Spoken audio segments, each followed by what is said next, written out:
साल था 2001। इंडिया में रिटेल का नया दौर शुरू होने वाला था।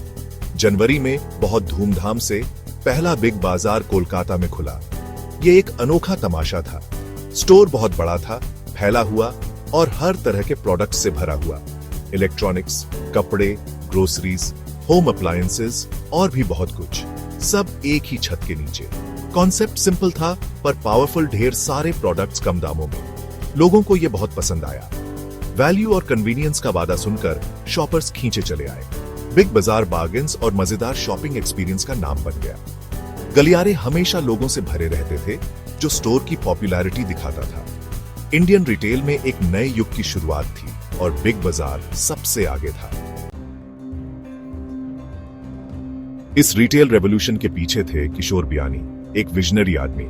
बियानी, जिन्हें अक्सर किंग ऑफ इंडियन रिटेल कहा जाता है, इंडियन कंज्यूमर को अच्छी तरह समझते थे। वो ग्रोइंग मिडिल क्लास की एस्पिरेशंस को पहचानते थे, जो क्वालिटी प्रोडक्ट्स अफोर्डेबल प्राइसेस में चाहते थे। उनकी स्ट्रैटेजी सिंपल पर इफेक्टिव थी। मैसेस को टारगेट करना, वैल्यू देना और एक एक्साइटिंग और कन्वीनियंट शॉपिंग एक्सपीरियंस बनाना। बियानी समझते थे कि प्राइसिंग की है। उन्होंने एवरीडे लो प्राइसिंग की स्ट्रैटेजी अपनाई, जिसमें पूरे साल प्रोडक्ट्स कंपेटिटिव रेट्स पर मिलते थे। ये वैल्यू कॉन्शियस इंडियन कंज्यूमर्स को पसंद आया। वो एक वाइब्रेंट और एंगेजिंग शॉपिंग एनवायरनमेंट बनाने का इंपॉर्टेंस भी समझते थे। बिग बाजार स्टोर्स सिर्फ शॉपिंग के लिए नहीं थे, बल्कि एंटरटेनमेंट और सोशल इंटरैक्शन के डेस्टिनेशंस भी थे। कोलकाता में पहले बिग बाजार स्टोर की सक्सेस बस शुरुआत थी। जबरदस्त रिस्पॉन्स से खुश होकर बियानी ने अग्रेसिव एक्सपेंशन प्लान शुरू किया। नए बिग बाजार स्टोर्स पूरे देश में खुलने लगे, बड़े मेट्रोस से लेकर छोटे टाउन्स तक। हर स्टोर स्ट्रेटेजिकली लोकेटेड था ताकि ज्यादा से ज्यादा कस्टमर्स तक पहुंच सके।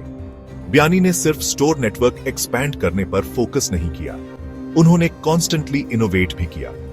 उन्होंने नए कॉन्सेप्ट्स इंट्रोड्यूस किए, जैसे सबसे सस्ते दिन, जिसमें ढेर सारे प्रोडक्ट्स पर बड़े डिस्काउंट्स मिलते थे। ये प्रमोशनल इवेंट्स बहुत पॉपुलर हुए, भारी भीड़ आई और अच्छी रेवेन्यू जनरेट हुई। बिग बाजार वैल्यू, वैरायटी और यूनिक शॉपिंग एक्सपीरियंस का नाम बन गया। जैसे जैसे बिग बाजार की सक्सेस बढ़ी, वैसे वैसे बियानी की एम्बिशंस भी बढ़ी। उन्होंने एक रिटेल एम्पायर का सपना देखा, जो इंडियन कंज्यूमर की हर जरूरत पूरी करेगा। उन्होंने नए कैटेगरीज में एक्सपैंड किया, स्पेशलिटी स्टोर्स लॉन्च किए, जैसे फूड बाजार ग्रोसरीज के लिए, होम टाउन होम फर्निशिंग्स के लिए और सेंट्रल फैशन और लाइफस्टाइल प्रोडक्ट्स के लिए। बियानी का विजन सिर्फ रिटेल से आगे था। उन्होंने लॉजिस्टिक्स, सप्लाई चेन मैनेजमेंट और फाइनेंशियल सर्विसेज जैसे सेक्टर्स में भी वेंचर किया। उन्होंने इन फील्ड्स में एग्जिस्टिंग प्लेयर्स को एक्वायर किया, एक वर्टिकली इंटीग्रेटेड बिजनेस मॉडल बनाने के लिए, जिससे उन्हें पूरी वैल्यू चेन पर ज्यादा कंट्रोल मिले। लेकिन इस रैपिड डाइवर्सिफिकेशन और एक्सपेंशन की कीमत चुकानी पड़ी। सेक्शन 5, कर्ज का जाल। जब एम्बिशन रिसोर्सेज से आगे निकल गई, बियानी के एम्बिशियस ग्रोथ प्लान्स के लिए बहुत ज्यादा कैपिटल इन्वेस्टमेंट चाहिए था। अपने एक्सपेंशन और एक्विजिशंस के लिए उन्होंने डेट फाइनेंसिंग का सहारा लिया। हालांकि डेट ग्रोथ के लिए एक वैल्यूएबल टूल हो सकता है, लेकिन इस पर ज्यादा डिपेंडेंस खतरनाक हो सकती है। जैसे जैसे फ्यूचर ग्रुप, बिग बाजार की पेरेंट कंपनी, अग्रेसिवली एक्सपैंड हुई, उसका डेट बर्डन भी बढ़ता गया। 2008 के ग्लोबल फाइनेंशियल क्राइसिस ने सिचुएशन को और बिगाड़ दिया। इकोनॉमिक डाउनटर्न ने कंज्यूमर स्पेंडिंग को इंपैक्ट किया, जिससे बिग बाजार की ग्रोथ स्लो हो गई। कंपनी का डेट लेवल अनसस्टेनेबल होता गया। वार्निंग साइंस के बावजूद बियानी ने अग्रेसिव ग्रोथ स्ट्रेटेजी जारी रखी, जिससे डेट ट्रैप और गहरा होता गया। सेक्शन 6, बदलते हालात, कंपटीशन और changing consumer behaviour.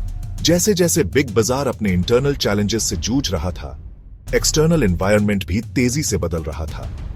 Indian retail landscape increasingly competitive होता जा रहा था।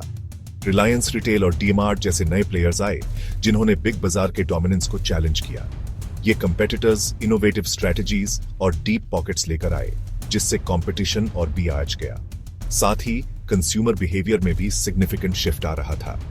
फ्लिपकार्ट और अमेज़न जैसे ई कॉमर्स प्लेटफॉर्म्स के राइज ने कंज्यूमर्स को घर बैठे शॉपिंग की कन्वीनियंस दी, बिग बाजार, जो ब्रिक एंड मॉर्टर स्टोर्स पर फोकस करता था, इस चेंजिंग लैंडस्केप के साथ अडेप्ट होने में स्लो था। सेक्शन 7, पैंडेमिक का झटका। कोविड-19 ने एग्जिस्टिंग इश्यूज को और बिगाड़ दिया।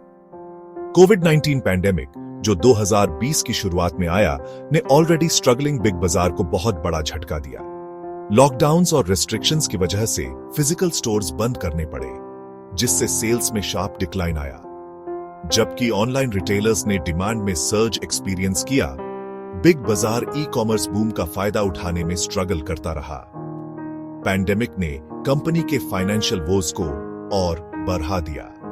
स्टोर्स बंद होने और रेवेन्यू गिरने से फ्यूचर ग्रुप अपने मैसिव डेट को चुकाने में स्ट्रगल करता रहा। कंपनी का शेयर प्राइस गिर गया, जिससे इन्वेस्टर कॉन्फिडेंस और कम हो गया। कभी बहुत बड़ा रिटेल जायंट अब कोलैप्स के कगार पर था। सेक्शन 8, आखिरी एक्ट सेल अटेम्प्ट से लिक्विडेशन तक। सिचुएशन को सुधारने के लिए बियानी ने कई ऑप्शंस एक्सप्लोर किए, जिसमें फ्यूचर ग्रुप में स्टेक सेल करके कैपिटल रेज करना भी शामिल था। 2019 में उन्होंने फ्यूचर कूपन्स, जो फ्यूचर रिटेल की प्रोमोटर एंटिटी है, में अमेज़न को 29% स्टेक लगभग 1500 करोड़ रुपए में सेल करने का डील किया। हालांकि ये डील लीगल बैटल्स में फंस गया, जिससे सिचुएशन और कॉम्प्लिकेटेड हो गई।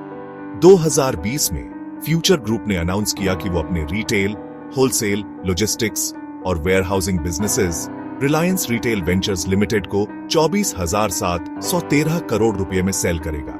हालांकि इस डील को भी अमेज़न की तरफ से लीगल चैलेंजेस का सामना करना पड़ा। आखिरकार सालों के स्ट्रगल के बाद फ्यूचर रिटेल को जुलाई 2022 में इंसॉल्वेंसी प्रोसीडिंग्स के लिए एडमिट कर लिया गया। कभी-कभी आइकॉनिक बिग बाजार ब्रांड लिक्विडेट हो गया, एक ईरा का अंत हो गया। सेक्शन 9, बर्बादी से सीख। क्या गलत हुआ और यह क्यों मायने रखता है?